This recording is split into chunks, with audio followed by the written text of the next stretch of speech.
31 horses went into Chernobyl in 1998. 8 of them were dead within weeks. By 2007, the herd had been shot down to a few dozen animals. The labs had lost their funding, and most of the scientific world quietly wrote the whole thing off as a failed experiment. So, how did a species that went extinct in the wild end up building one of its largest free-roaming populations anywhere on Earth, inside the most radioactive landscape in Europe?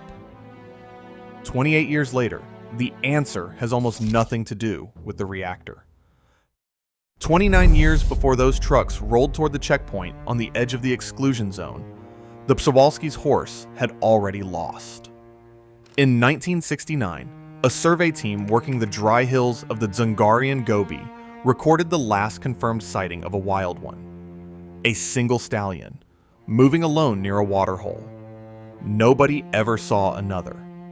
The animal that had grazed the grasslands of Central Asia for thousands of years was gone from the wild, and everything left of the species was standing in European zoo paddocks, eating hay out of a bucket. The genetics of what survived were about as bad as genetics can get.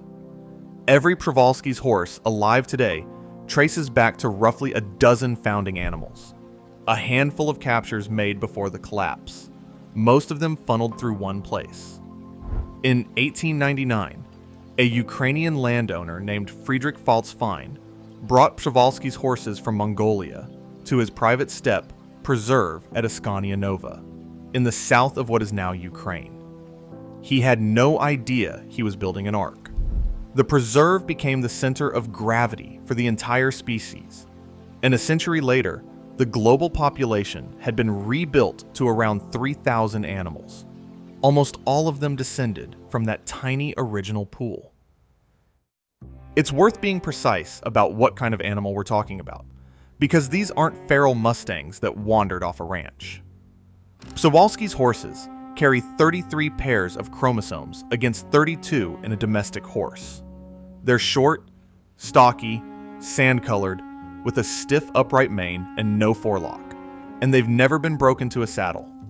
In Mongolia, they're called taki, which translates roughly as spirit. Rebuilding the numbers was the easy part. The hard part was finding somewhere on the planet to put them. That's the problem the exclusion zone solved. When Reactor 4 went up on the 26th of April, 1986, the fallout forced the evacuation of towns and villages across northern Ukraine and southern Belarus. Roughly 350,000 people were moved out permanently. What they left behind was a contiguous stretch of abandoned farmland, pine forest, and empty village streets, covering about 4,700 square kilometers, an area larger than Luxembourg, with no farming, no hunting, no traffic, and no people. There had once been a wild horse in that landscape, the tarpon, and it had been driven to extinction by human beings centuries earlier. Ecologists at Askania Nova looked at the map and saw a vacancy. So in 1998, working with the state forestry enterprise inside the zone, the reserve began moving horses north. The first group was 10 stallions and 18 mares from Askania Nova itself, joined by 3 more stallions from a stud zoo at Lazovsky. 31 animals in total, hauled by truck across the country into the most contaminated landscape in Europe. 8 of them died during transport or shortly after arriving. That number gets skipped in most retellings of this story, and it shouldn't be, because it tells you exactly how fragile these animals were after a century of captivity. They were not being released into the wild, so much as being handed a country they had never seen, and asked to figure it out. The survivors weren't set loose immediately. They were held in acclimatization enclosures, some for a few weeks, some for as long as 8 months, before the gates were opened, and one of them never walked out. The last surviving stallion from the Lazovsky Zoo simply refused to leave the pen. Handlers opened the enclosure and he stayed inside it, in the only kind of space he'd ever known. And he died there 18 months later without ever setting foot in the zone. The ones that did leave surprised everybody. they started breeding almost immediately. 15 mares and 2 stallions from the Ascania nova group produced offspring and became the founders of a genuinely wild population. Between 1998 and 2007, 86 foals were born inside the exclusion zone. Survival among young horses under 2 years old ran above 90%, which is a strong figure for a wild herd anywhere, radiation or no radiation. In 2003, the reserve counted 14 foals in a single year, and the total population peaked at 65 animals.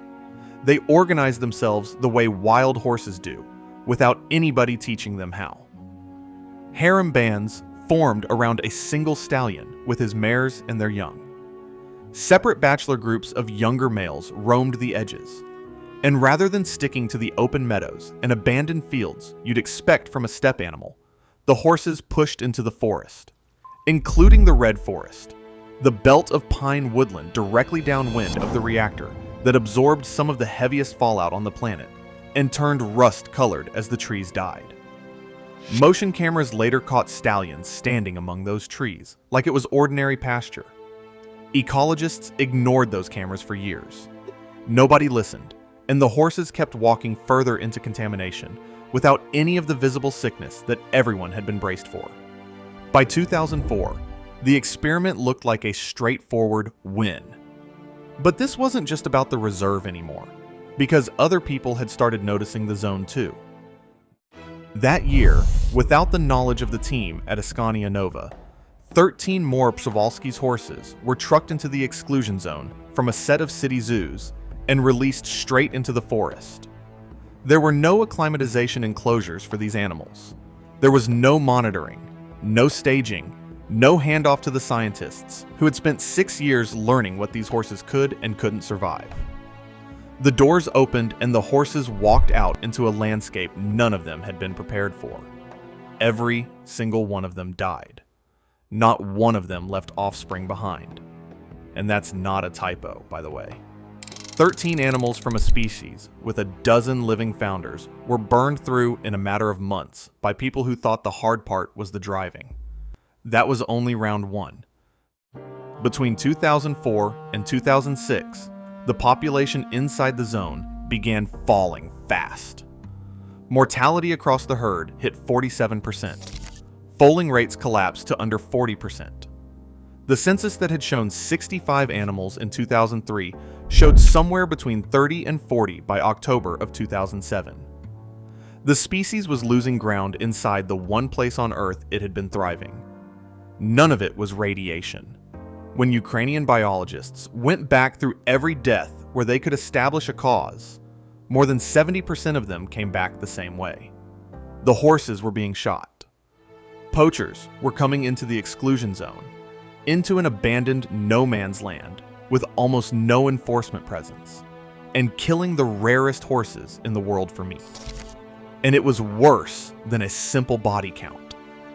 Shooting individual animals out of a harem band tears the social structure of the herd apart, and a Przewalski's population, descended from a dozen founders, cannot absorb that kind of damage.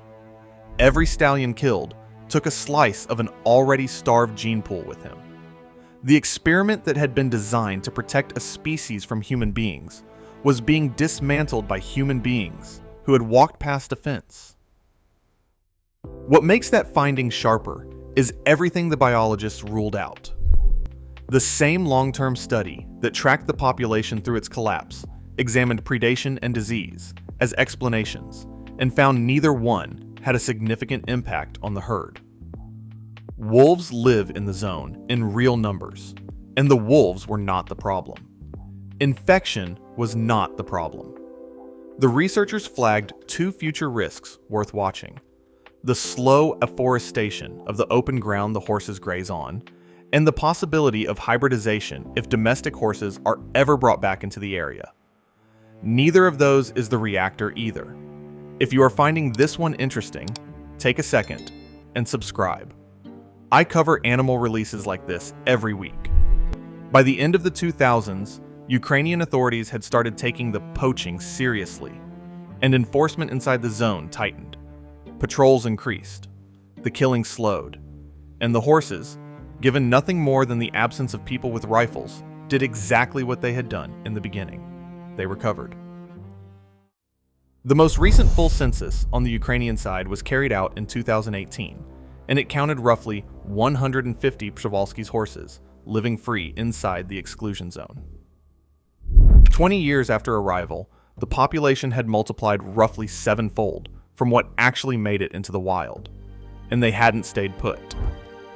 Bands drifted north across the border into Belarus, into the Polesai State Radioecological Reserve, the Belarusian half of the contaminated no man's land, where scientists estimate another 60 or so now live. Between the two halves, Chernobyl now holds one of the largest free-ranging populations of this species anywhere on Earth. They weren't recovering alone. With farming gone, the woodland inside the zone has roughly doubled since the accident, and the animals that need forest have moved in behind it. Wolves prowl the abandoned villages. Lynx, moose, and red deer have rebounded. Brown bears return to the region after an absence of more than a century. The losers have been the species that depended on human agriculture, the swallows and the kestrels and the harriers, which have declined as the fields disappeared under pine. The horses also started doing something nobody had predicted. Researchers from the University of Georgia set motion-triggered cameras inside the abandoned barns, sheds, and farmhouses scattered across the reserve, and found the horses were using them regularly, walking into collapsing Soviet-era outbuildings to shelter from weather and from biting insects, and in some cases, bedding down inside them overnight. A species that evolved on open steppe with no structures at all had figured out, within 2 decades, that the empty buildings people left behind make good shelter. Researchers working the Belarusian side used exactly that access to start examining the genetic health of the herd, which is the number that actually decides whether this species has a future. When a population is squeezed down to a dozen animals, it loses most of its natural variation, and the whole point of a conservation program is to hold on to whatever diversity is left and keep inbreeding from closing the door. A free-ranging population spread across thousands of square kilometers has a far better chance of doing that than a paddock ever will, which turned out to be useful for the scientists as well, because those barns became fixed points where researchers could photograph the herd repeatedly and pull out real data on age, sex ratio, population size, and genetic structure without ever having to touch an animal. So what has almost 40 years of living in a radioactive landscape actually done to them? The honest answer is less than you'd assume, and less than we can currently prove. There has been no recorded mass die-off, no wave of visible tumors, no collapse in fertility attributable to the fallout. Subtler effects do show up elsewhere in the ecosystem. Frogs in the zone have developed darker skin pigmentation. Birds in the higher radiation areas are more likely to develop cataracts. But the large mammals, the horses among them, keep breeding and keep expanding. The lead scientist of the Chernobyl Reserve, Denis Vishnevsky, has described the free-ranging Ukrainian population as a small miracle, and has said that with human pressure removed, nature performed something close to a factory reset. There's a wrinkle in the story that most videos on this topic leave out. These horses are almost always called the last truly wild horses on Earth. A genomic study published in 2018 complicated that badly, finding that Przewalski's horses appear to descend from horses domesticated by the Botai people of northern Kazakhstan around 5,500 years ago, which would make them feral rather than never tamed. The debate is still live among geneticists. What isn't debated is that they're the closest thing to a wild horse the planet still has, and that they've now proven a captive bred species can relearn how to live free.